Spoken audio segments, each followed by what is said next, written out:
but yeah, I was struck by him, how, I mean, I guess it's the same thing. A lot of people say that he lives his art. His art is his life. He lives his art. He lives his passion, etc. But for me, like there was a lot of intention, I mean, he gave up that career. He chose to do that. He chose to live his life, consumed by his art. And I don't know. I loved it. I can't wait to go see it again. I love the part with Michael Kimmelman too, Yeah. because, I've read these books. I mean, Michael Kimmelman did, well, it's sitting here, this book that I love so Oh, much. is that Michael's book? Kimmelman did the foreword, Playing the Piano for Pleasure. And I, I learned this book when I read Alan Rusbridger's book, oh. Play. So Himmelman wrote the intro, and who's the author of the book? Yeah, so, okay, here's the publisher's note from the 1960 edition. And then Kimmelman, and there's the preface to the original by Charles Cook himself from 2011. I see. And, I love this book anyway, too. But so it was cool to see Michael Kimmelman. And then, he's mentioned in several of these other books that I've read, I love reading all these books that I've read lately. Himmelman is a wonderful pianist. He has a few recordings on YouTube of his Scarlatti, and he is a fine, fine pianist.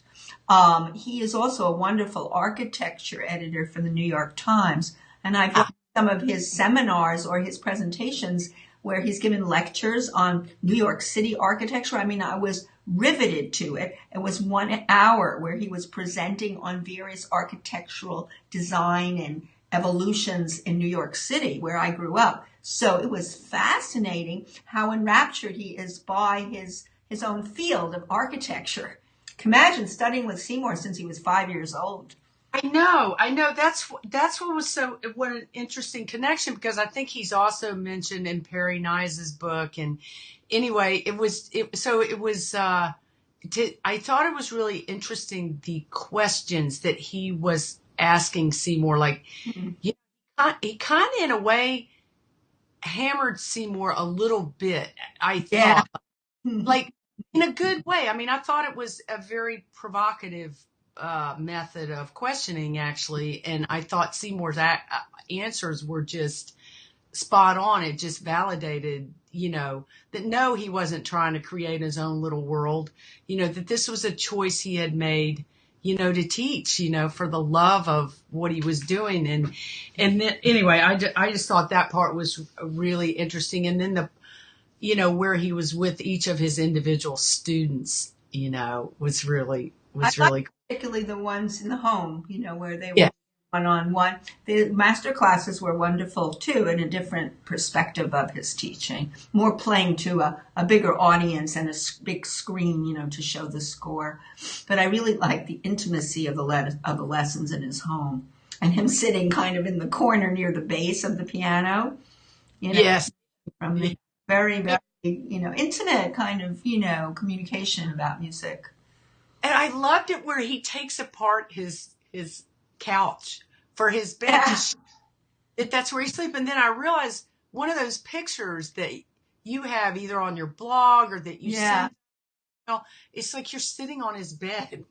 Yeah, I'm on his bed, and my picture is on the hallway. Has a series, a galleria of pictures of people. He's not in an ivory tower. He really makes the time to communicate with other pianists and friends and colleagues and students of other teachers. So interesting to see him also, where he was talking about he lives this very solitary life.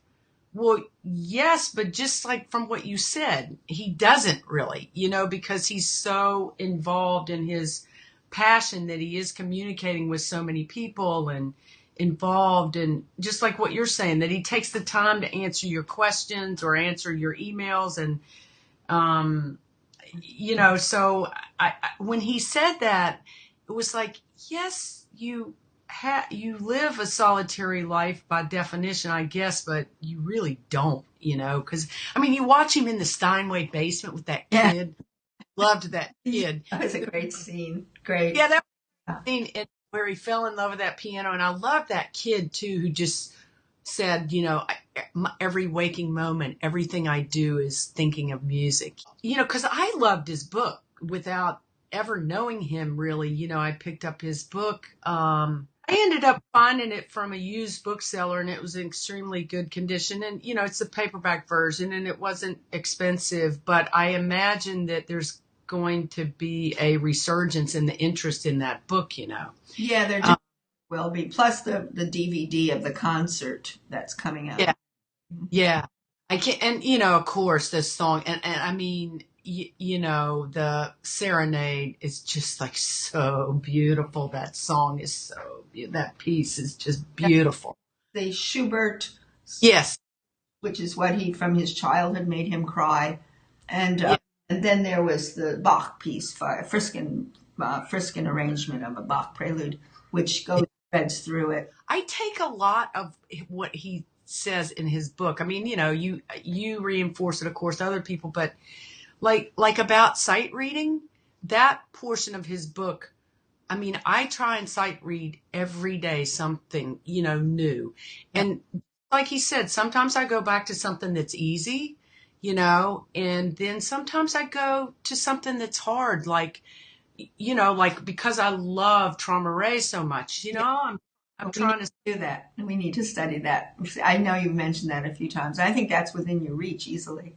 And I know you have to be careful about, you don't want to try and play something because you don't want to play it wrong, but it really does help. I mean, I think my sight reading has gotten better just in the past couple of months, but there's a lot of things that he talks about that I try and do, about that. And anyway, I just, So it was great. definitely let Seymour know a lot of the good things you said today.